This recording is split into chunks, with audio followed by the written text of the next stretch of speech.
Carsten, what do you make of this Operation Twist speculation, we'll call it? We're hearing the ECB might reinvest its maturing bond proceeds into the long end of the curve, benefiting countries like France and the peripheral nations. Do you buy into this or not?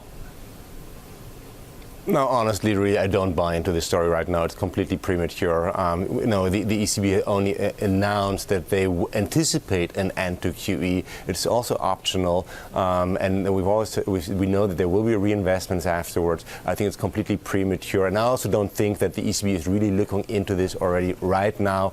That is something for later this year at the earliest.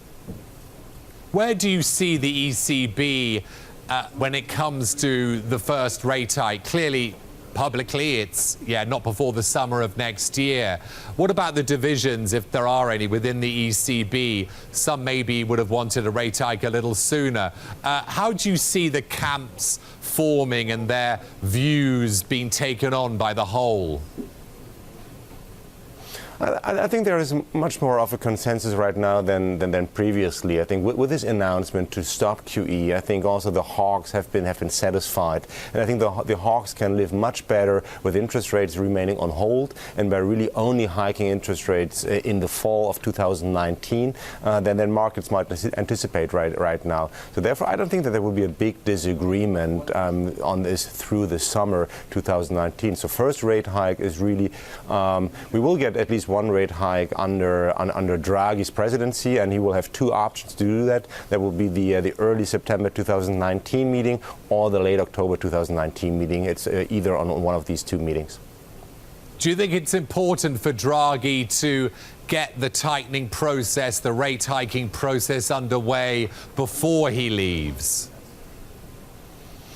Honestly, I don't think that he has an ego which would call for that. I don't think that he wants to go down into history books that he also could hike interest rates.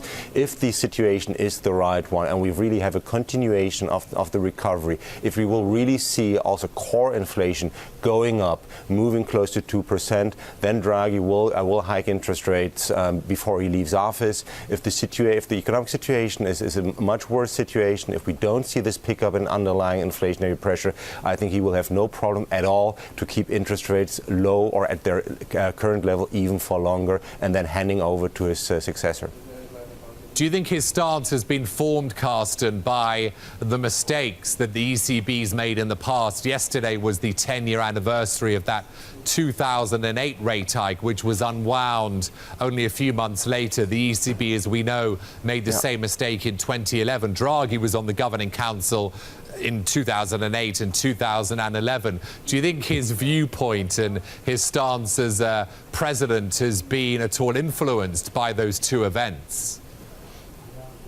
No, definitely, and it's not only Draghi. I think these two mistakes, 2008, 2011, have really been imprinted in all ECB members' memories. It's part of the institutional memory of the ECB right now, and which also explains why they rather err to the downside. So they rather keep interest rates too low for slightly too long than starting a rate hike far too early, because definitely they don't want to repeat the 2008 and 2011 mistake.